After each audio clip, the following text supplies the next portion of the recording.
last year was a struggle. We had a big transition away from 2 years ago, and the loss of Tyrone and Brady really hurt our program in terms of athleticism and size. And last year we had a string of injuries, a little bit of eligibility, and our team chemistry never clicked. So I think that was something I really wanted to try to focus on, was just to find the right guys that were good fits and guys that wanted to be here. The backslide for Hannibal LaGrange basketball proved as precipitous as they come. From a 19-win enterprise in 2019 to just 4 total victories this past winter. Essentially, Jason Durst now gets to start over from here. Call it basketball Darwinism at work, with just 4 rostered players returning.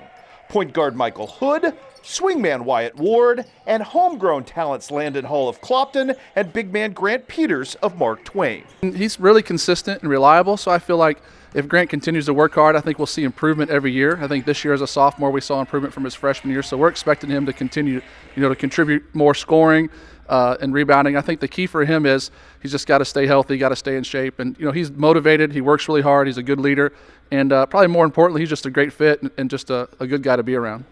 Grant Peters' return is amplified here by a windfall transfer in the form of former West Hancock star Logan Dorothy.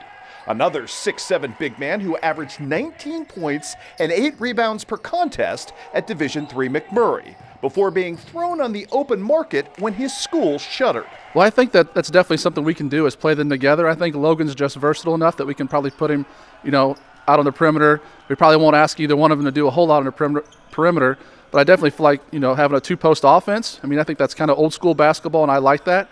And but I think Logan's versatile enough. He could probably play a power forward and play off of Grant. But that's definitely something I'm going to have to think about as a coach, is what is that going to look like in terms of our offense, because we're typically 4 guards in a single post. But I definitely think that's something we're going to be able to do, is put them together. The Twin Tower approach certainly would then reprioritize the point guard position.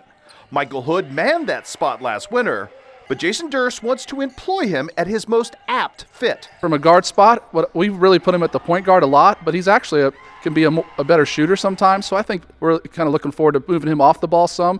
And I think Bryce also adds that versatility, in terms of he can handle the ball and play off the ball.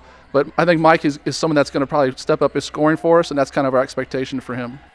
That still leaves a lot of roster canvas left to paint. That established where there is chaos, there is instant opportunity.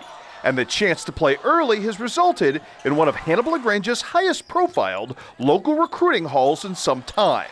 Highlighted when the Trojans landed the Clarence Cannon Conference's Co-Players of the Year on the very same day in Monroe City's Bryce Stark and in Jason Durst's own son Jaden out of Palmyra. Jaden and I haven't talked a lot about it directly. He spent more time with his mom talking about what he wanted to do. But him and Bryce had definitely kind of created a little bit of a bond just from last summer playing together, and then they're competing against each other. And I didn't realize they were talking as much as they were. And so, that was a Sunday afternoon, and Bryce committed, and I went down and told Jaden. He goes, "Oh, I guess I'll commit too then," kind of an afterthought. But it was definitely exciting just because I feel like, again, our goal was to find local kids and guys that could come in and make an impact. And I feel like they can play together. I think they complement each other really well, and I think that's something that they learn playing together in the summer, is that they kind of fit well. But I feel like scoring is always a huge priority for us. And so I feel like Bryce and Jaden, and we got a couple homeschool kids signed. They were all good scorers or could contribute in some level right away. Bryce sets a really high tone defensively. Is that something that can be a linchpin for him immediately for you? I think definitely from a defensive standpoint, I think that's where he's going to make the biggest impact. He's got a motor, and I got to see him compete for all summer long coaching him, and I got to see him compete all season long with Monroe City. But he's definitely a type of kid that raises his level in big moments. I think that's something that you can't teach, and so he has that intangible that's going to really allow him to make an impact right away.